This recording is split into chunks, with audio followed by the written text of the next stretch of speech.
I really would like to just start off by, giving you guys the chance to talk about, your current initiatives as well as your fire experience within your nation. So Don, if you can start.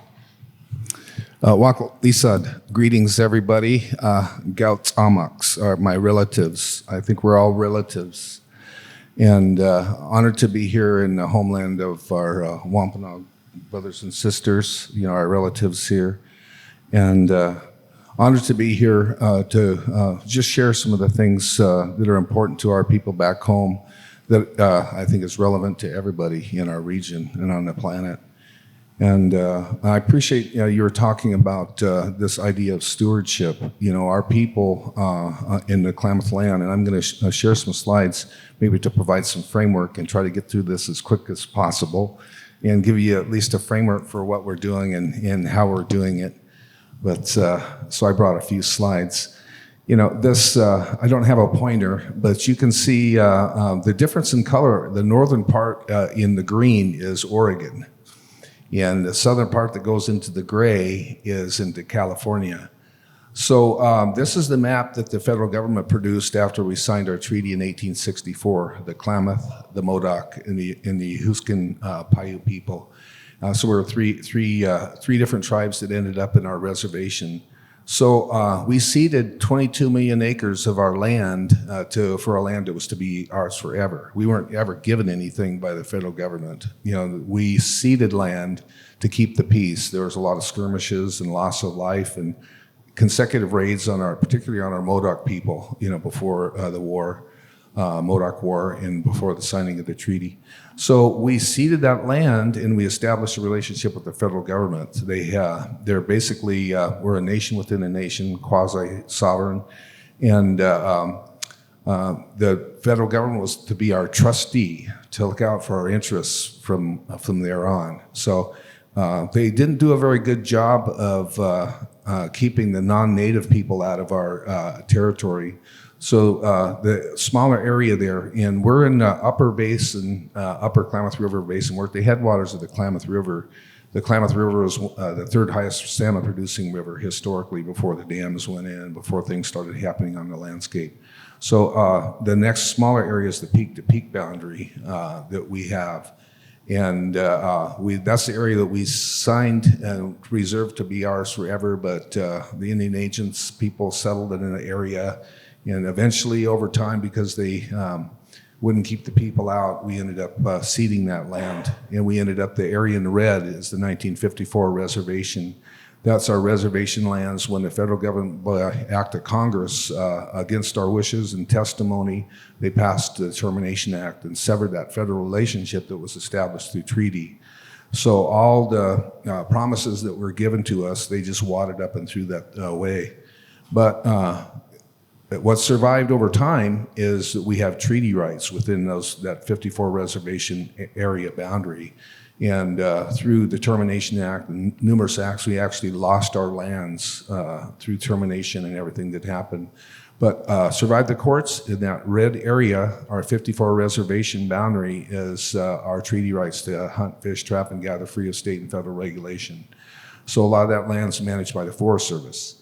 So I'm trying to get through real quick here what we've been doing in our programs. There's the ceded boundary area. This map shows the different ownerships within the Klamath River basin. And if you're familiar with Oregon, the Aboriginal territory started near south of Bend, went clear over to Burns, down to Lakeview, and into Northern California and Mount Shasta. So because of that relationship that we have treaty rights, and the courts have affirmed that. So blessed that the courts so far have supported us in a lot of legislation. So that put us in this position where the federal government, when they were managing the lands, the Forest Service lands, the Fish and Wildlife lands, the BLM lands, Bureau of Land Management lands, they have that trust responsibility to manage the lands in a way that would provide and protect our treaty resources. What good's a treaty right if you don't have the fish, if you don't have the plants, you don't have all the animals that we need to exercise our treaty rights? Our worldview is we're stewards. Creator placed us there. The three different tribes that we have, our creation stories, it was an intentional thing that Creator put us on our land. And we are never to abuse those lands. We only took what we needed, and we used what we took. And we are an active part of the land. Somehow people thought, well, there's Indians there. We moved into the area and they're not using these resources. We weren't doing anything. Well, they killed some deer, took some fish, and picked berries. We were managers of our land, and fire was one of the primary tools that we used to manage the land, to stimulate the berries, the plants. And fire was a big part of the ecosystem. We're in a fire-dependent forest, a ponderosa pine-dominated forest that is fire-dependent because fires have been put out only a few years after our treaty signed in 1864. The state made it illegal to actively start fires. And then through BIA management, managing the Forest Service on our forest lands, our treaty right areas on our behalf, they started putting fires out and started focusing on economics. So we couldn't even apply the fire anymore that we did. And there was a just significant change from our traditional subsistence economy to money and just that whole trauma that invoked that we couldn't even put fire on our landscape. The BIA that were managing the forest put fires out, and it created a situation to where we have catastrophic fires. This is what our land looked, and this is actually into pre-termination in '54. You can see it's more open ponderosa pine stands. Fire would move into these stands. Low intensity fire would stay on the ground and basically remove species that weren't there historically but are there now. This is another example. You can see the ponderosa pine there, but other species that aren't fire resistant have been able to grow into the understory. Lodgepole pine, white fir. Some of these species were there at higher elevations, but they've moved down. So when you have, and plus they're also impacting the big game forage. There's deep duff layers, so we don't have the historic traditional plants that we used to have that provide for subsistence and habitat and forage for the big game and other animals that we didn't even harvest but should be there. So because of that, we have been experiencing fires at unprecedented scale. Well, I'm going to say unprecedented scale. There used to be thousands of acres that would burn, but it was low intensity fire that burned on the ground. And even my father, who was born into an unhealthy forest in 1935, remembers a time near where this fire, the Bootleg Fire, which is 413,000 acres, burned a quarter of our reserve treaty rights area. On the other side where that mountain where that started, my father remembers a fire that burnt between Fuego Mountain and Klamath, and it just stayed on the ground. Over time, because the fire's been put out, we haven't been able to manage the lands the way that we want to. The Forest Service has cut the big trees, left the little trees. The forest is just ripe for fires. So that's the Bootleg Fire that started, and then that's the area that it burned. And I wanted to talk about some of the things that we're doing because we've developed a master stewardship agreement with the Forest Service. We received 9.75 million acres from Governor Brown's action in Oregon when she received money to address drought and fires and agricultural damage because of climate change and the drought that was going through. We received through legislation that she helped encourage people to bring forth, and it was passed to start and build a fire program, to build a program and implement projects. So what we're doing is we're actively out there applying for. I know that the fire in the middle looks like it's really terrible. It did get hot in that spot, but it's actually cooking a tree that wouldn't have been there if fires would have been allowed to be a part of the landscape. So lightning fires burned. We actively burned to keep the forest down. This is some of the things that we're doing now. We have, through a project through our master stewardship agreement, we've done some treatments. And this is right in the middle of the Bootleg Fire. And if you can, I don't know if you can see the text there, but it's like a green island. It's an area that we did some thinnings from below, and we did fuels treatments. And when the Bootleg Fire, as extreme as the conditions were that burnt the 413,000 acres, it hit our treated area and it went to the ground and burned in the understory. That's what you're looking at. And this went viral. So these are the things that we want to do across the landscape and to try and encourage the Forest Service to do. It's not so focused on timber extraction, but ecosystem health. So fire is going to restore our ecosystem. So I know I covered a lot of ground here. I hope I'm open for questions later.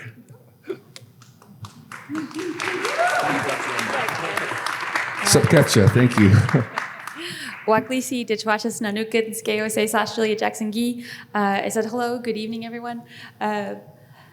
So I wanted to stay on these slides. So as Talia mentioned, I am an associate attorney provisionally licensed in Oregon, and I actually work exclusively on federal Indian law and tribal law matters. I've worked on a variety of issues, and I had the privilege of interviewing Dawn for my master's thesis that I completed and was published this July, in which it's a very long title, so I'll just say the short title of it's called Stop Killing the Klamath, but it's a rights of nature solution to look at ways to have ecosystem balance, to save our chwam and kaptu fish that are on the brink of extinction, and also highlights the stewarding that Dawn just talked about. And you know, I grew up in Northern California, and as Dawn explained, our tribe was terminated. And what that was is in the 1940s to 50s, the federal government decided that they were targeting tribes, especially those that were economically prospering. And at the time, we were the second wealthiest tribe in the nation. And we were targeted for termination. And that happened by an act of Congress in 1954, and then we didn't get restored until 1986. So to put it in context, my dad was born in 1952. I was born in 1990. So he went a good portion of his life where we were not a federally recognized tribe. And you know, during that time period, folks were in boarding school. The family dynamic has shifted. You know, my understanding of fire and that connection to our culture, I really didn't have that growing up.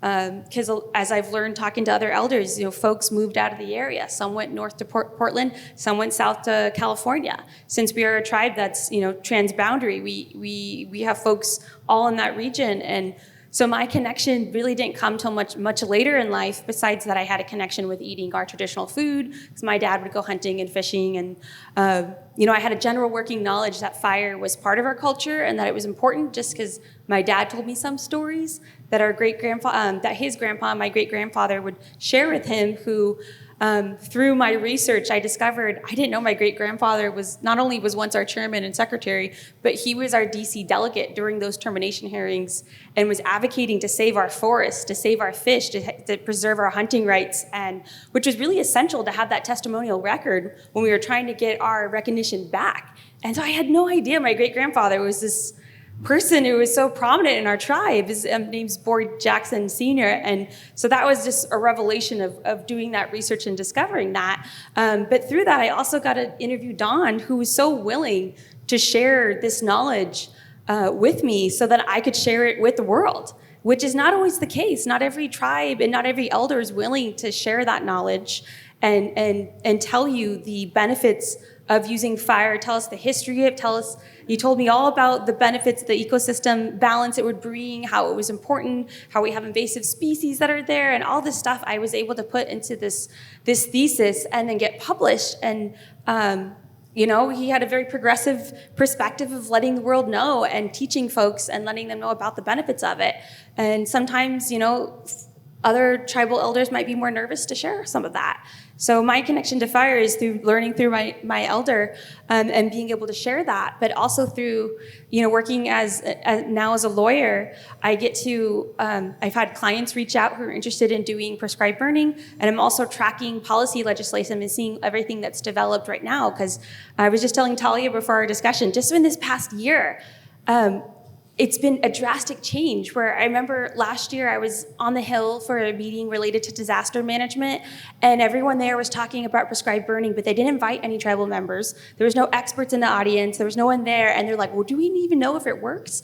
And I'm sitting there being like, yeah, it does, right? And I'm like, but I'm not, you know, I'm just in the audience there. And then now we have several bills pending by this Congress, both sponsored by Democrats and Republicans, to uplift prescribed burning and to use it in co-stewarding agreements. So it's quite a drastic change at the federal level.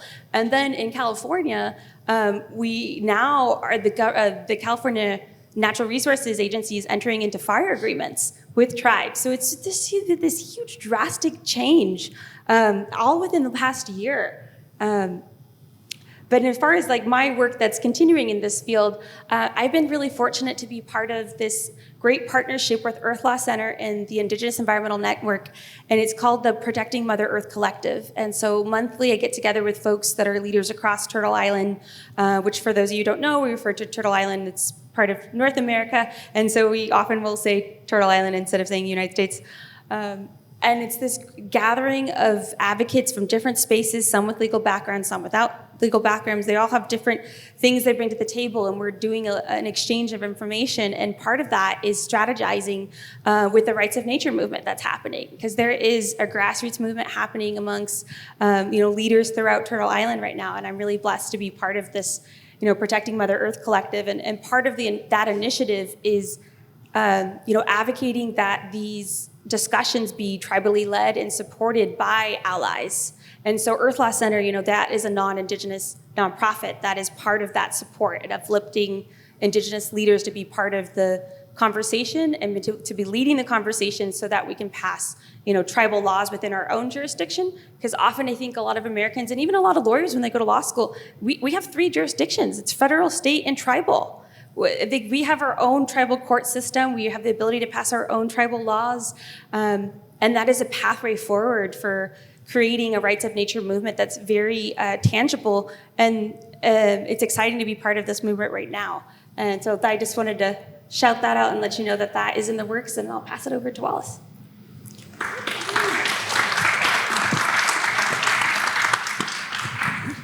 Miha, aweshkoneha ekwaha tovangar. Declension, yeah. Hello, and thank you for having me here today. And I bring you greetings from Tovangar, which is what we call the Los Angeles region. So just some context, my tribe, the Gabrieleno Tongva, is one of 2 state but not federally recognized tribes in California. California has the largest number of non-federally recognized tribes, over 109. Yeah, yeah, it's a huge issue. And of course, the areas that are most impacted by urbanization are Los Angeles, Orange County, where our Hashman cousins are, San Fernando, our Tataviam cousins, the Ohlone and the San Francisco Bay Area. Those are all non-federally recognized tribal communities. That's obviously, intentional. So what that means for us is that we don't have a land base. We did have a reservation, the San Sebastian Reservation.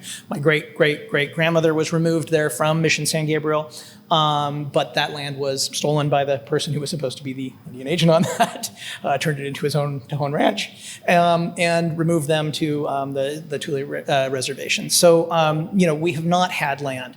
But in 2021, we did actually get land return from a private individual who donated a parcel of land above Eaton Canyon, which had 3 structures on it, but more importantly, over 50 oak trees on it, which are sacred to us, the oak tree.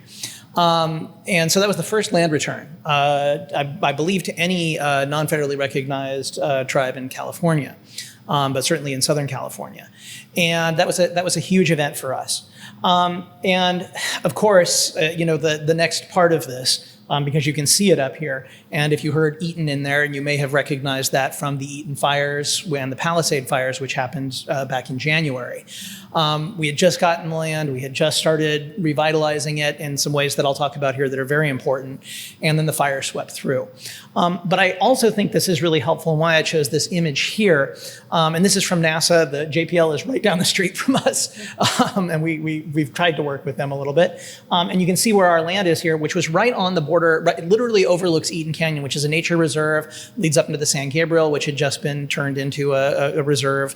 But it's also right on that border where the urban environment creeps into the foothills there and becomes this area of transition where the wildfire danger transitions into urban fire and becomes absolutely devastating. And you can see that here on the impacts that are depicted. But what I really want to stress, and I've tried to limit my slides here so I keep to time, But you can see that kind of wall of green behind our community here. This was in 2022. We had, just a little bit after we'd gotten the land, we had a renaming ceremony. We renamed it Hohongna, the place of the bears, because we have a bear that wanders through all the time.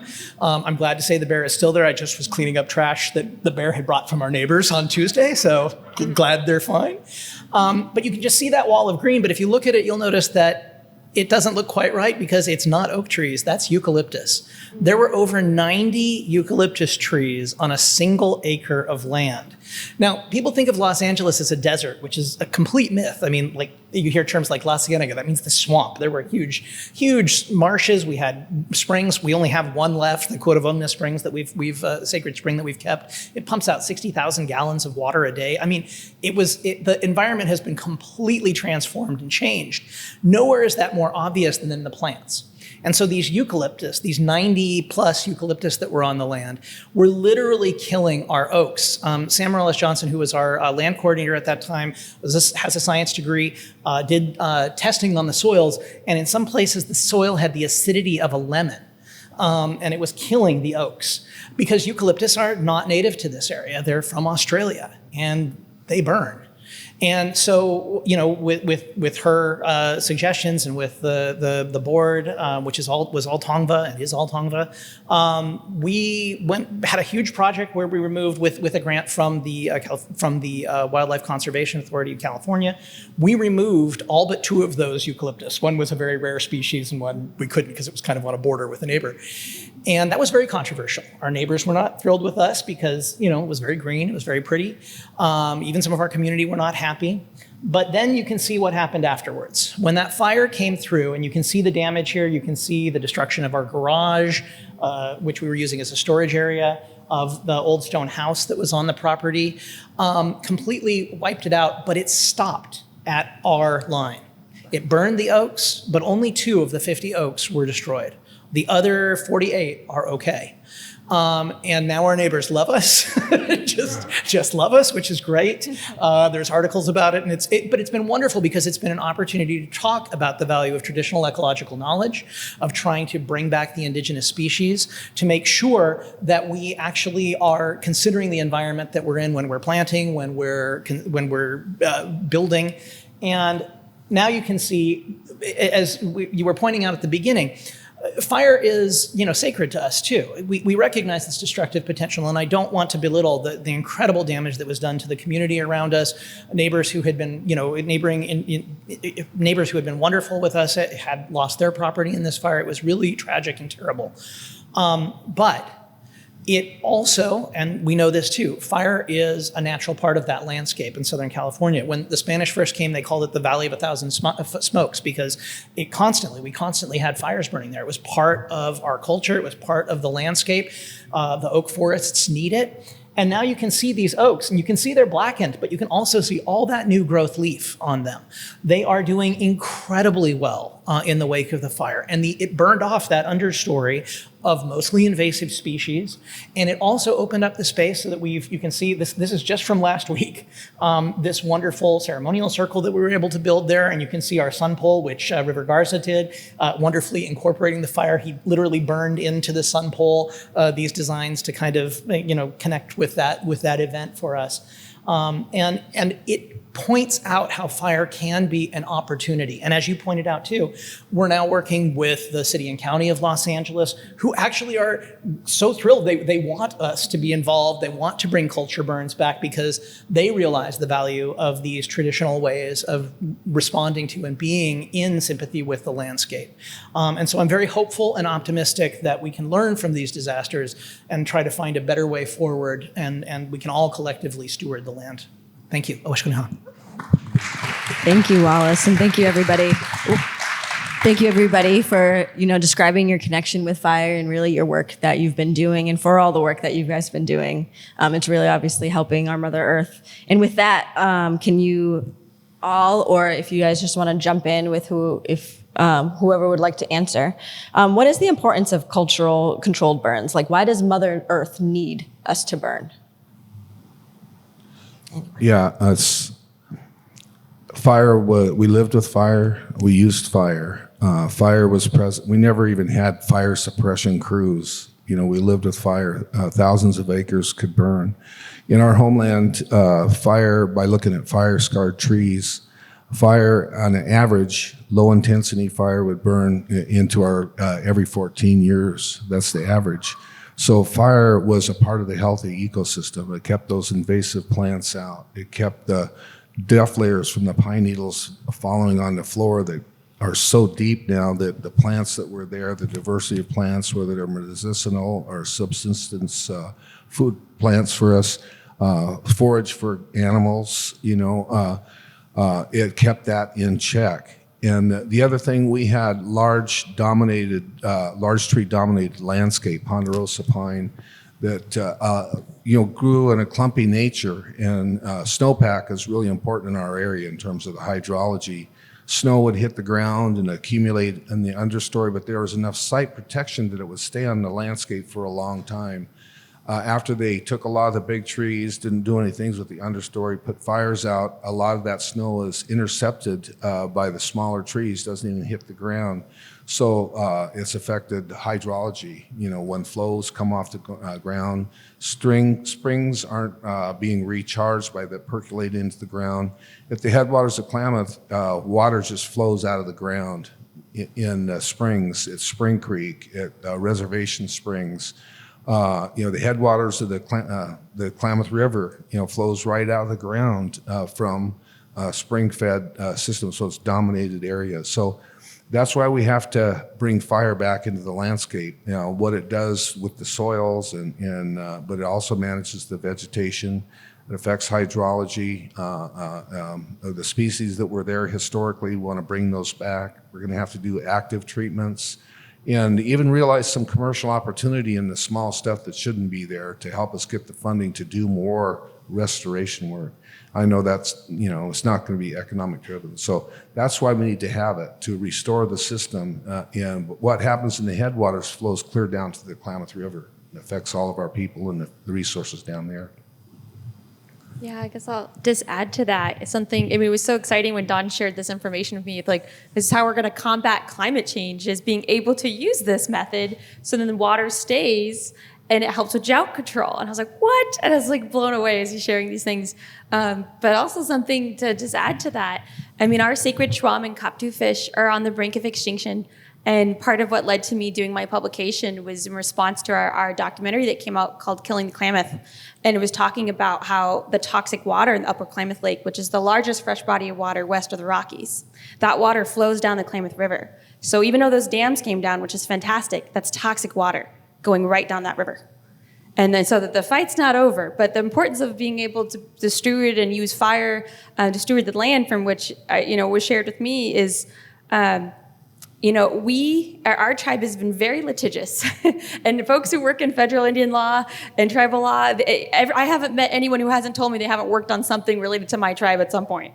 Because we've done so much to save our fish and protect our water, to get our reserved water rights. Like, water settlements take a very, very long time, like decades. And we've gotten our water settlement and our water adjudicated and our water enforced, but it took a really, really long time. And I mentioned this, that even though we've had our sacred fish, which is connected to our creation story, and if the fish die, we die, they've been listed as endangered species since 1986. Well, they were listed in 88, but that's right. We quit fishing. We quit fishing. So I have never eaten our sacred fish, and no one has since the 80s because of the toxic water and us not being able to steward our land. And and we used every tool we possibly could. And in the environmental world, the Endangered Species Act is one of the strongest environmental statutes. We've done everything possible and it didn't work. And so this is a new pathway forward, is being able to steward our land and hoping that we can help clean up the water, the toxic water, because it doesn't just affect us, it affects all of our relatives and all those tribes that live downriver. And so the fight's not over, and it's really important that we're being able to steward and that we're seeing these changes. And we're fortunate that we've had our memorandum of agreement with the U.S. Forest Service for quite a while. I'm like, it was amended in 2005, but I think 1999 was the first time it came out, got amended in 2005. But as you see, like that big bootleg fire that happened in 2021, that's been a total change in the relationship with the government and being able to move forward with stewarding. So I'm excited to see what happens in California. And it's horrible that these horrible disasters have to get to this point, right? Like people have to die and homes burn down. And it seems the homes that burn down are wealthy people is kind of what triggers their response for what I've noticed. But that's where we're at. And I'm hopeful that us being able to utilize our knowledge and share it is going to make a big difference. I think that word stewardship is so critical. So in our origin story, when the first man died and brought death into the world, the ancestors, we only ate red clay until that point, and then the ancestors turned themselves into the land, the rocks, and then the trees and the plants, and then the animals. So we believe in a very real way. We talk about them as our relatives. And our job, our responsibility for being given that gift was to steward the landscape. And again, you also mentioned that this kind of notion, or I think Hartman did this notion that there's often kind of the mystic Indian that's like very natural, doesn't it's just living on that. But no, we were very active participants in our landscape, very active participants. That stewarding was very intentional. And where we've been allowed to do that, there's a place, the Robert Redford Conservancy, and they were very antagonistic about us using our traditional kind of practices there. And now the gardeners love us because they're like, the plants are so much happier and healthier. It's like, yes, we know what we're talking about because we learned. We learned over thousands of years, 10,000 years of living in that landscape, at least, in our beliefs since time immemorial. And that's science, right? That was science. That traditional ecological knowledge is science. It's built by centuries, millennia of experience living on that land, knowing how to interact with it, knowing how to steward it. And a big part of that is burns, these culture burns. And I love that term of culture burns because it is part of our culture, but it is also, this scientific practice as well. So I think that's a really great way to think of that. If I could add to, you kind of, when you talked about not being able to catch the fish, things have really changed significantly in our homeland. It's been replumbed. The Everglades of the West, Tule Lake, Lower Klamath Lake have been diked and drained for agricultural purposes, and now they're using our Klamath Lake as a glorified reservoir to irrigate that. So it's every year, it used to be the water could never go below a certain point, even in the driest years, because ahead of the Lake River, that was where the water flowed out that started the Klamath River. But they blew that out to gravity feed water into all these reclaimed lands. I still can't figure that out. The Bureau of Reclamation dried all those lands out and are using the water. That's part of the reason why our fish are endangered. But I think it's important for folks to know that even though we live in modern times, so many of us still hunt, fish, gather, and we know that we're a lot healthier when we eat our traditional foods and when we gather them together as family. When we sing the songs that we sang for thousands of years, when we picked the ladies picked the berries and the men were hunting. And I can relate to this a lot because I did catch those fish. I'm non-native on my mom's side. My mom and dad divorced, and I came back in 1969, and my dad was a tribal hunter and fisherman, and he wanted me and my brother to be Indians, so he taught us how to do that. One of the things in my life when I was struggling with who I am and what's my place, even in my tribal community, I realized I was a tribal hunter and a fisherman. I used to hunt and take deer to my people and elk, and I used to take fish, the endangered fish that we can no longer catch. And I would share that with elders, my wife's grandmother, and other elders in the community, the lady that gave me my Klamath name during our Return of Chwam ceremony. How can we be the people the Creator intended us to be if we can't catch and share those fish in the way that our people did for thousands of years? And we're marginalized in our own community. We're in odds with consumptive water users. The Klamath Project is going to get another allocation of water this year when that water could have kept and maybe helped our fish survive through the season. So we're dealing, not only us, across this nation, we're dealing with these conflicts. I wish our people would just support us and do what we need to do to restore those fish, because we're talking about sustainability. We need to do things in a sustainable way. Our land is resilient. It can take impacts, but we're on the threshold now. Those fish are like the canary in the coal mine. Everything that happens up before it hits the lake is what's affected those fish. It's affected water quality. It's affected people's lives. It's could be one of the most beautiful lakes in Oregon, the largest one, if it wasn't so polluted because of the past agriculture. I could go on, but I just wanted to make a human connection, that this is more than, we don't live in teepees anymore, we're living people, and we're still trying to be the people Creator intended us to be. So hunting and fishing and trapping and gathering is a part of our holistic health. We've recognized that. We're a part of what Creator intended. Digging the roots, stirred up the ground, brought more roots back. Fire, the things that we did promoted a healthy ecosystem, and it's all out of whack. Thank you, Don. And I think you guys all brought up really great points to segue into this next question of why is it important for tribes and other government entities to work together when it comes to combating the climate crisis, and essentially within fire as well? I guess I'll start with that. Well, it's hugely essential depending on your full situation as a tribe. So, there's 574 federally recognized tribes in the United States. Those are just the recognized ones. There's many that are unrecognized or have state recognition, and that relationship you have with that local government, the state government, the federal government is quite essential with your being able to steward and use your knowledge. And there is like a cultural shift happening but it's in the works, and it really depends on where you're at. It's been a drastic change from what I've seen growing up in California my whole life, where we never even had like an Office of Native American Affairs. There was no tribal advisor to the governor. This is all within my lifetime. I remember I interned for Governor Brown, his second time as governor, not his first time because I wasn't alive then. And it was, he kind of started things off like doing an executive order, acknowledging Indigenous people, right? Starting that part. And then now with Gavin Newsom, it's been drastically different, where there's been an apology issued. So that's opened the door. And now I had mentioned before that this year, the stewarding agreements for cultural burning have started, and that's massive. It's a huge thing, and the first one was just done by the Karuk tribe, which is way far up north. They also lived off the Klamath River.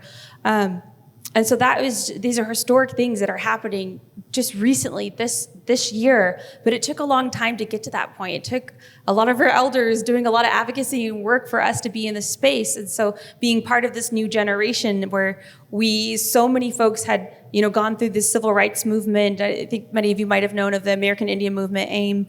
A lot of the elders I talked to and get knowledge from, they were part of that advocacy for civil rights. And now we're in this next stage of rights of nature and engaging with federal, state, and local governments. And, we have I work at 2 different law firms right now, and we collectively I've been able to serve different clients across the country. And it's really interesting to see their relationships at the federal and the state and the local level are very different depending where they're at. It depends if you're in an area, it depends on your relationship too, but it also depends if you're in a red or a blue state that can really impact funding, whether that city or state government's gonna actively contest when you wanna put your land into trust and say, no, we don't want that land to be placed in trust because it's gonna have a tax impact on our client. So there's all this kind of back and forth, and it really varies depending on the tribe. I would say for one of our clients we have in the Central Valley area, their relationship with the government it's changed a lot. They're being able to interact and advocate during this current administration that was very different, 10 years ago.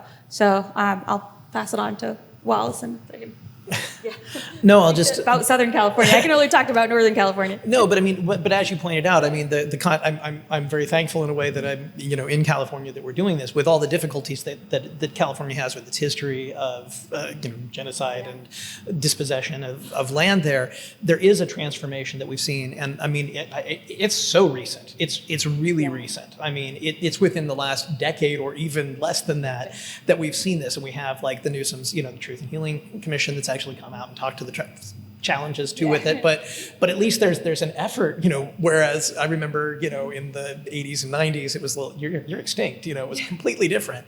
But The curriculum was not taught in school, even in my generation. I think it just got launched this past week. An announcement about the curriculum of teaching about what happened to Indigenous folks in California. We had the mission project instead in California. Yeah, we learned about the missions. Yeah. But we're going off topic there, but it really is relevant, because what I've seen is this transformation where there is actually a willingness for the city, county, and state. Thankfully, one of the few advantages of not being federally recognized is you don't have to deal with the federal government that much. But we've seen this transformation where they're actually really engaged and very interested and supportive. How that manifests will be interesting to see. But they're seeing us as partners now, which never was the case before. And in fact, actually coming to us and saying, hey, what do you think? Consulting with us. So we're seeing the start of MOUs and MOAs, memorandums of understanding, memorandums of agreement, on land that's held by the city and the county, where they're saying, hey, you can come in and tell us what should be done on this parcel. And that's a huge transformational change. And so some of those legal opportunities exist that didn't exist before. And I'm really excited. You know more about that than I was going to say, I forgot to mention, part of the transformation of this bill, I think it was SB 130 that was passed, is they removed the permitting the regulations that made it hard to get permits and insurance. Before, you had to get private insurance to be able to use your TEK, to use prescribed burning. And that was a huge barrier to be able to do that. And now they have this claim fund within the state government. And so that insurance barrier removed, the permitting barrier removed, because that was really slowing things down for a while. So now it's exciting to see what's going to happen. And all the way down to the local level, where fire departments are talking to us now and encourage and want to discuss this with us. So a huge change. You mentioned we've been successful in a lot of litigation, but the Endangered Species Act, even as strong as it is, it's focused on stopping a species from going extinct. It hasn't really worked for us very well. It's not focused on restoring things to harvestable levels, to catch those fish. And people can change how it's administered. Different administrations can. Unfortunately, this current administration has kind of made it a lot easier to allocate water that was supposed to be left in the lake for our fish. There's a press release about this because we threaten legal action over that. What I wanted to get at is we realize because the laws aren't as strong as they need to be, we realize we need to be partners too, and a lot of people are partnering with us. We're just so blessed that we have some in our fire program. Tim Sexton, who's native from another tribe, married to a Klamath tribal member, worked in fire for years, did a lot of research, Pacific Northwest Research Station, been involved in burning in Australia and Africa and all these things. Because we have this credibility and we have this staff and we're doing it, we're getting some notoriety. And when that fire burnt through the Bootleg area and survived our treatments, it just developed a level of credibility, that kind of went viral. I mean, even... you said those photos were not even intentional, that was a total accident of catching him, right? That's what blew my mind. I'm like, what? The natural resource director with his own drone flew over those photos. He might not have been within, I'm not going to say, I'm not sure if he had a license or whatever, but those photos were shown on the floor of Congress. Senator Merkley had those out saying, this is what we need to be doing, in the West, in our area. And it was just pretty amazing. So we're developing credibility and we're partnering. We're working with doing some cultural burning on the Klamath Marsh, which is one of our central historic areas where our people live. When Fremont came into, the military man Fremont came in, shot a cannon over our people on Klamath Marsh to show dominance, I guess. But that was a historic marsh that had the plants that we survived on, the wokas, the tules, all the plants, the waterfowl, the fish, all that. So we're doing some cultural burning on that property in Forest Service property. We're doing it jointly with the Forest Service and the tribes, Fish and Wildlife, and the tribes and the Forest Service. So we're gaining credibility, and so we're poised to do great things if the funding's going to still be there to do it, which I think there is, because fire's not going to go away. We need to be doing things proactively instead of just putting fires out and spending millions of dollars putting fires out. We need to spend millions of dollars fixing the forest.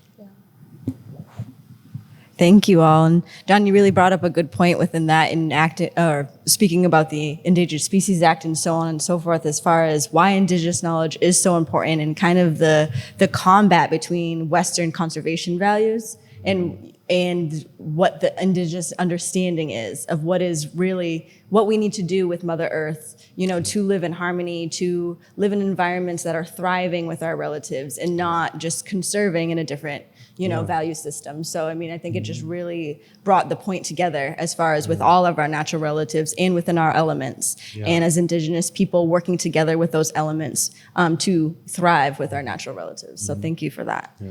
And thank you all, the panelists, for answering all my questions that I had for you.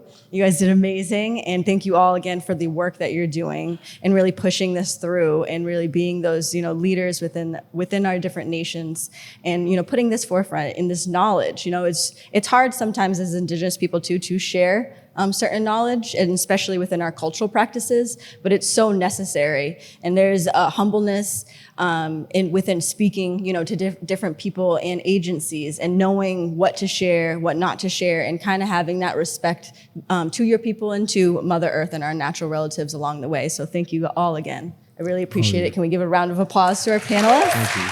Yeah.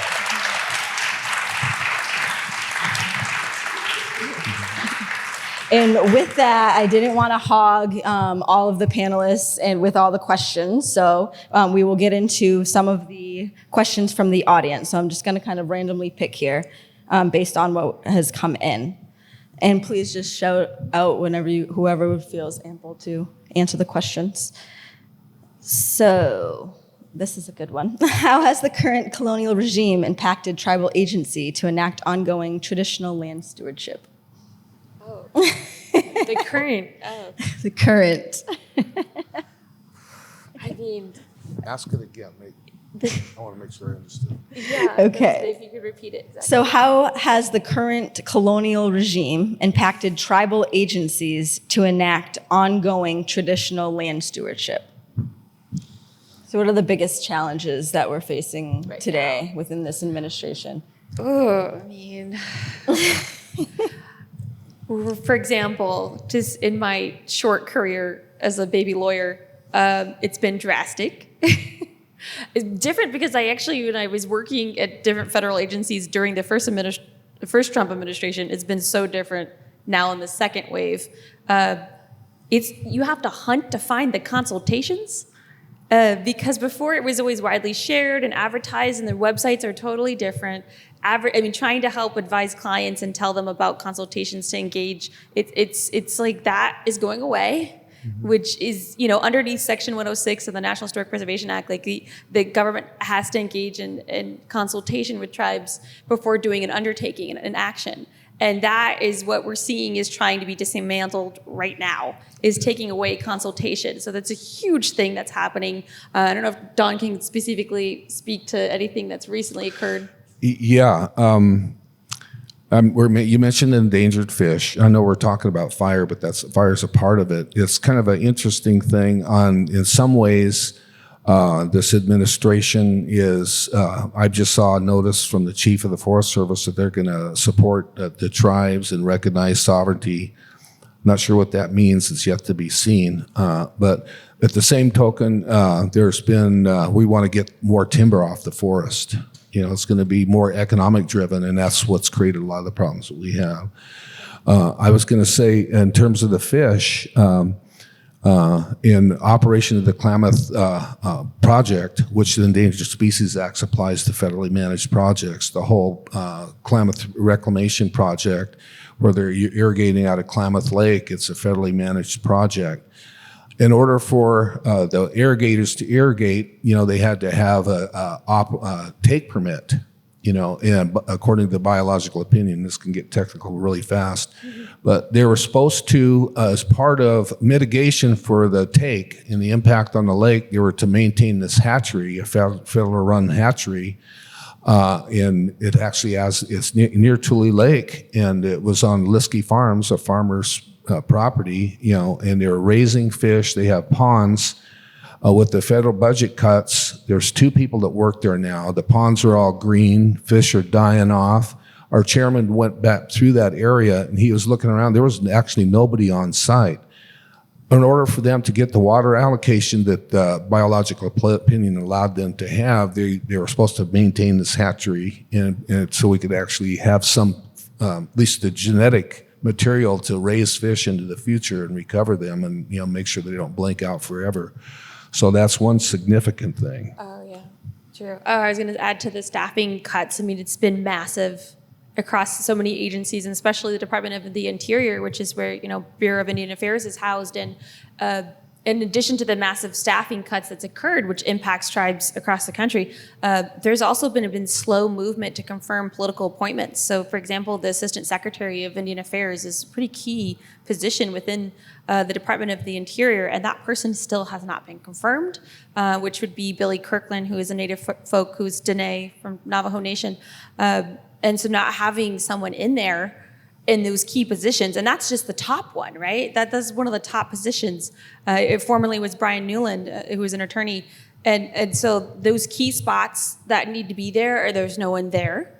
So it's hard to get people to, respond. And most of you probably have heard of DOGE, the Department of Government Efficiency or Inefficiency, I would say, because that, even though that disbanded, those DOGE employees were placed inside different positions within the agencies. And so they're acting in that capacity in places that might have went to someone who was appointed or in a different position. So that's been impacting, Indian country at large, but also federal funding freezes that happened.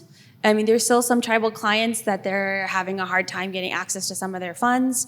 This is a huge thing occurring right now. I mean, as the government right now is trying to avoid a shutdown, my understanding is a continuing resolution bill will be passed to keep things probably running for a couple more months. I mean, there's been huge budget impacts across the board. I mean, it was already underfunded before, and now the funding cuts have just been catastrophic in some areas, especially when it comes to stewarding. Although it's gives me a little hope seeing some of these bills that were proposed to try to uplift stewarding, to promote TEK. I mean, those bills are still pending; they haven't been passed. But the budget, in the Department of Agriculture, in Interior, I mean, those budgets have been significantly impacted. So it's going to be hurting tribes across the country. I'll do a slightly different take on that because you've all answered, a huge portion of that. And again, as I mentioned, I'm from a non-federally recognized tribe. But so I'll actually kind of address that, which is, we actually put forward for federal recognition in 1994. Still haven't heard back. But my point really is from that, which it's a funny line, but sad funny line. We got to laugh. Yeah. That, it hasn't really mattered. And, to take that question, the current colonial regime, well, it's been the current colonial regime for us since, 1849. And it wasn't much better before that under the Spanish rule. So, it is a continuation of a policy of neglect and diminishment that just kind of continues in this way so profoundly. And, so I really do want to stress then again, what has been more helpful again for us, and I don't know if it's for every other community, but the more local activity and really focusing on those relationships as we see, and I mean, to then speak to that larger issue, which I think might be a future where we see a devolution of, much of those authorities to individual states, because I'm not sure that we have much of a center anymore. At the local level, we're working at the forest level to actually fill in the capacity. We're developing more of a direct relationship. We're taking on fire projects and doing things So with the cuts in staff, there's opportunity. So it's, that kind of helps. And, but being a federally recognized tribe, we're in a different status than folks, but we need to work with the state too, in our county, and our local citizens.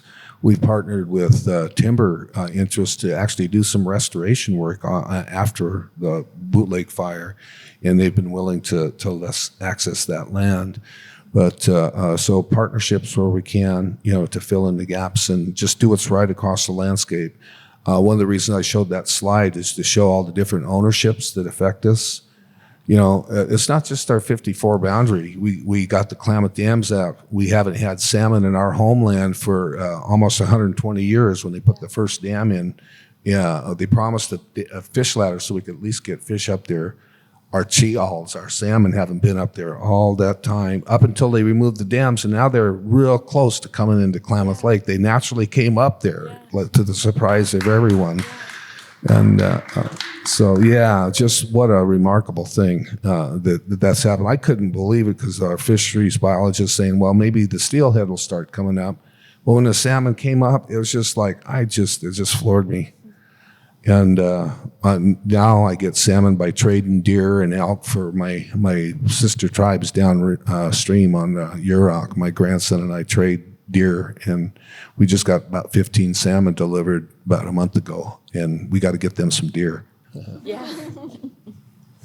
Amazing. Thank you guys so much. And thank you, audience, for all these wonderful questions. We have a lot of questions coming in, but we are running out of time. So I do want to end on a positive note, as well as get a lot of what the questions are going around as far as within the audience, kind of putting them all together. So one, what can this audience do to kind of help support, know, or anything about, your initiatives or fire initiatives? And what do we have to look forward to positively within, fire, within Indigenous knowledge, combating this climate crisis, any of that sort of background that you could offer to the conversation? Yeah. I would say if you're going to give donations of any sort, I would strongly encourage you to give it to an Indigenous organization that's doing this work. Not saying anything about environmental organizations. They do great work too, but I think when it comes to this particular stewarding work, using traditional ecological knowledge, it needs to be tribally led. And the challenges we've had in the past is sometimes that's not always happening with nonprofits that are environmental groups, and they mean well. And I think if you're helping support those groups in particular, it would be really helpful, because I think it also helps send a message that they need to pivot their resources and help, and maybe if you're part of your local Sierra Club chapter or some other chapter you're part of, to maybe encourage them to do that, to support the work and really be supporting partners. And that also includes environmental lawyers as well. That to be supporting that work and not being the ones out leading, because I think often there's a hesitation sometimes from tribal clients when they're engaging with different partners of sharing that knowledge. There's a hesitation with intellectual property concerns. So I think if you're really supporting it, either by financially or just encouraging the local environmental group you work with to be supporters and not trying to lead the initiative, but support it, would be huge. Yeah. So. There's the Humboldt Area Foundation. They have a Klamath River Fund. They're focused on restoring things, but there's even funding so we can do planning and coordination with other interested parties to work with us. Bella Vista, Meyer Memorial Trust. There's a lot of folks that have contributed funds to us to do actual work on the ground, and we don't generate a lot of funds from our little casino to pay for our attorneys, so some of those folks have provided funds for the litigations that's necessary to protect our interests. And the other thing is vote at the national level, local level, measures in individuals that would support restoring the ecosystem, support tribes, support measures that are functions focused on doing the right thing. I think that's what we can do. And of course, I have the midterms and the next elections in mind. That's a good one. I was just going to say, you probably heard the concept of land tax, and especially for non-federally recognized tribes, which have no revenue streams. That's been transformative. Sogorea Te, which is the San Francisco Bay Area one with the Ohlone, they were really our inspiration, and we worked with them when we created. So they had the Shumi land tax, which is one of the first one. We didn't really like the term land tax. Ours is called Kuyum Nawaha. Kuyum is our word for guest, and Nawaha is a gift.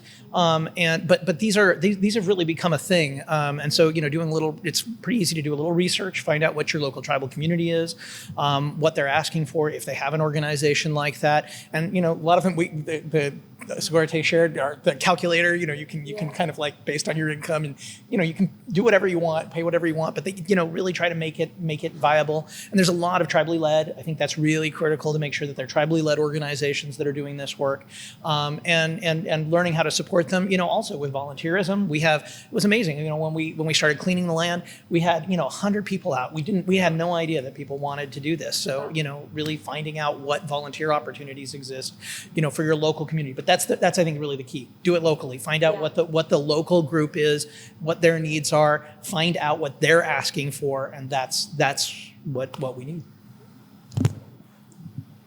And looking forward, we do have the Native environmental ambassadors that do rights of nature. So those youth groups and really engaging the Indigenous youth within that way and teaching them within their cultural knowledge and as well as contemporary ways to combat, their challenges that they're facing now. It really, gives them a purpose as well as drive and initiatives to keep on pursuing what our ancestors always have. And this was kind of one of the last questions that came in. So I don't want it to go away because I know, we are within our Wampanoag homelands as well as just as far as on the East Coast. And I don't want to disconnect, fire with our Eastern relatives, with our Western relatives. We culturally did burn as well. We obviously are first contact people. So we have to deal with, colonization with more condensed areas a lot sooner. So a lot of those practices haven't been able to be physically practiced for a longer of time than our West Coast relatives. So it might not be as apparent. So I was actually talking to our group earlier this week on some of the challenges that we do face, as Eastern natives and within this actual topic within fire. I actually attended a Northeast region controlled burn conference last year, and it was to engage, tribal leadership and tribal youth as well to kind of go within those professional worlds of controlled burns. And a lot of that talk was trying to combat scientists trying to say, "Oh, you guys didn't burn here," and it's like, wait, whoa. With our studies, with our oral traditions, and with what we know spaces that we've burned, we know areas, we know what we did and why we did it. So a lot of within that first contact and colonization, a lot of what we have to do is combat, specific scientists because of what their studies and how they collect data is different than how we know and how we operate and how we kind of continue our traditions through. So maybe they can't see, certain rings and within their data collection because our burns weren't as big as they needed to be able to detect it thousands of years later, or even hundreds and hundreds, sooner than when we had to stop it because we were in contact with those colonizers. So that's just one thing to remember, that we did culturally do this. And as a federally recognized tribe within our government, within our natural resource department, we are trying to officially kind of organize and teach more of our youth that. So we did start a fellowship, I believe it was last year, to gain some tribal members to learn the kind of controlled fire burns and that whole process so we can enable or create our own fire squad per se. So we can, kind of work in partnerships with these other government entities. So, that is something that we are looking forward to, but that's something to kind of keep in mind, as we are, in New England and as first contact people, is, with our Native relatives and non-Natives, as far as the challenges that we do have, but the knowledge that we also do retain and possess, and throughout all of that, colonization and how we have to keep on executing ourselves.